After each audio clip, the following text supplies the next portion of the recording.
नमस्कार. आज आपण पाहणार आहोत सत्यनारायणच्या प्रसादासाठी लागणारा शिरा. तर आपण त्याची आता रेसिपी बघूयात. हा आपण प्रसादाचा शिरा 1.25 वाटीच्या प्रमाणात पाहणार आहोत. तर हा शिरा एकदम मऊ होणार आहे, अजिबात चिकट होणार नाही. तर त्यासाठी लागणारे साहित्य पाहूयात आधी. तर आपल्याला प्रसादाचा शिरा बनवण्यासाठी लागणार आहे इथं रवा. मी इथं सगळं 1.25 वाटीच्या प्रमाणात घेतलेला आहे. मी त्यासाठी ही वाटी वापरली आहे. ह्या वाटीनं 1.25 वाटी सगळं हे प्रमाण घेतलेलं आहे. 1.25 वाटी रवा, 1.25 वाटी साखर, हे 1.25 वाटी पाणी, 1.25 वाटी दूध, 1.25 वाटी तूप. हे आपल्याला केळ घ्यायचे. केळ असं पिकलेलं घ्यायचं. केळ म्हणजे जास्ती पण नाही, हे असं घ्यायचं, कच्चं घ्यायचं नाही, नाहीतर त्याचा वास येतो. आपल्याला लागतील त्यासाठी तुळशीचे पानं, बदाम, काजू ते कट करून घेतलेले आणि वेलची पूड. आधी आपण नाही तर 1.25 वाटी पाणी घेऊयात. त्यामध्ये टाकूत आपण हे 1.25 वाटी घेतलेलं दूध. आता हे आपण गॅसवर गरम करायला ठेवूया. त्याला उकळी आणूयात. हे गरम दूध त्यामध्ये टाकायचं. आपण इथं कढई गरम करायला ठेवली आहे. आपण इथं जाड तळाची कढई घेतलेली आहे. त्यामध्ये टाकूत आपण हे तूप.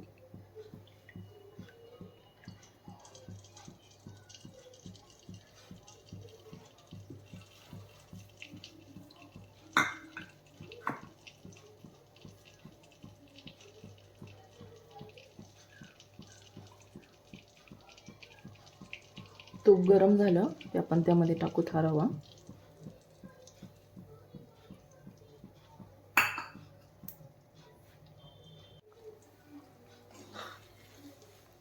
तर हा रवा तुपात व्यवस्थित भाजून घ्यायचा आणि गॅस एकदम मध्यमच ठेवायचा. जास्ती बारीक नाही करायचा आणि जास्ती मोठा पण नाही. मध्यम आचेवर हा व्यवस्थित भाजून घ्यायचा.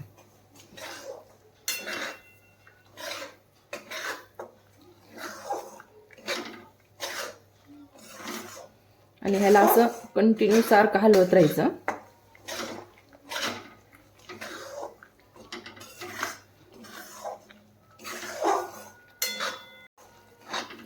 हे पहा, तुम्ही इथं बघू शकता. आता आपला रवा मस्त फुललेला आहे तुपात.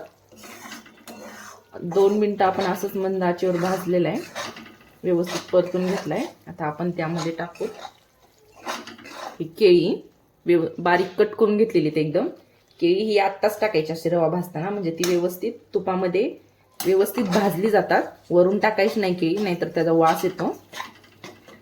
एकदम अशी ती केळी बारीक करूयात आपण व्यवस्थित ह्याच्याने.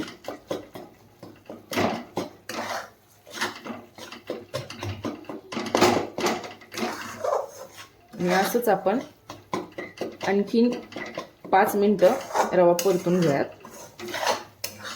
चांगला व्यवस्थित भाजून घेऊयात तुपात.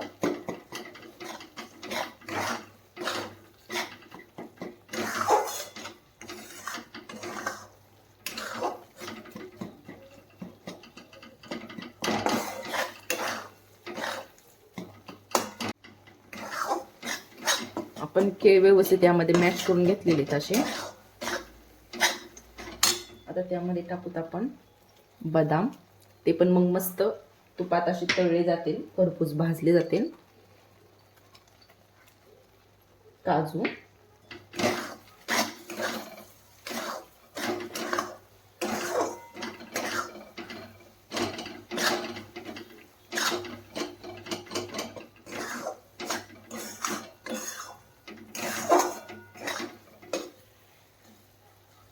हे पहा तसा आपला रवा भाजत आलेला आहे मस्त. तुम्ही बघू शकता, आधी खूप तूप दिसत होतं, आता रव्यामध्ये एकदम तूप मिक्स झालेले. अजिबात तूप साईडला असं दिसत नाहीये. आणखीन आपण 1-2 मिनिटं भाजून घेऊया.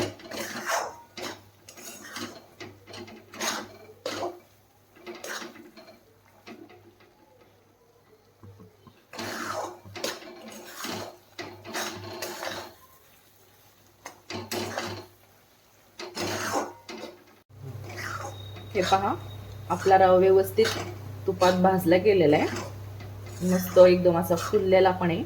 असं साईडनी तूप पण त्याला सुटायला लागलेलं आहे. याचा अर्थ आपला व्यवस्थित रवा भाजला गेलेला आहे. आता आपण त्यामध्ये टाकूयात हे गरम दूध आणि पाणी. थोडं थोडं करत टाकायचं. हे टाकताना गॅस थोडासा बारीकच ठेवायचा एकदम.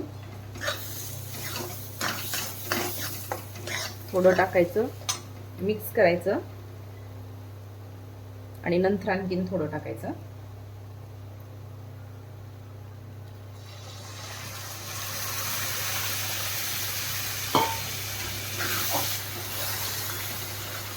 हे माझं थोड्या प्रमाणात आहे म्हणून आपण 1.25 किलोच्या प्रमाणात केलं तर ते अंगावर उडण्याची शक्यता असते.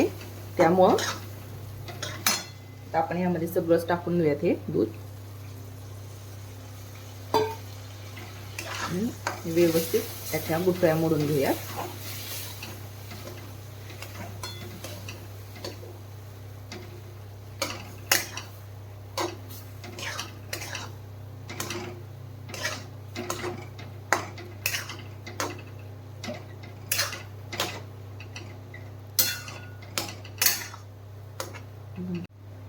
हे पहा, आपण व्यवस्थित मिक्स केलेले, याच्या व्यवस्थित सगळ्या गुठळ्या मोडलेल्या आहेत आपण. त्यामध्ये एकही गुटी नाहीये. आता आपण याला 1-2 मिनिटं अशीच वाफ देऊयात झाकण ठेवून एकदम मंद आचेवर. आपण उघडून बघूयात. 2 मिनिटं झालेली आहे.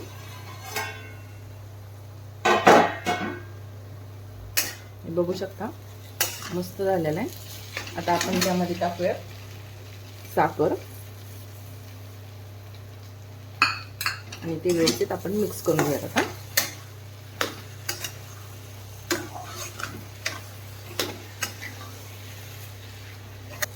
साखर अशी चांगली मस्त विरघळते. यामध्ये आपण त्यामध्ये टाकू वेलची पूड,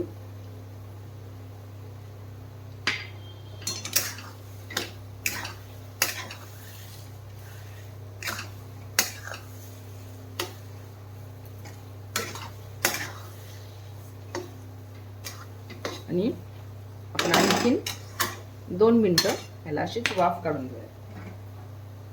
झाकून ठेवूया. 2 मिनिटं झालेली आहेत. आपण आता उघडून बघूयात.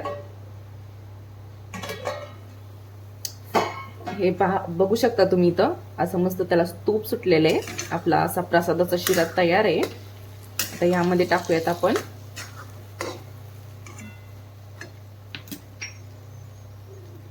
तुळशीची पानं,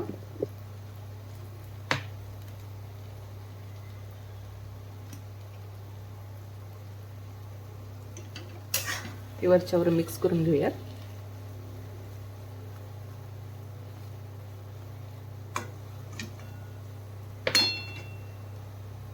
तयार आहे आपला प्रसादाचा शिरा.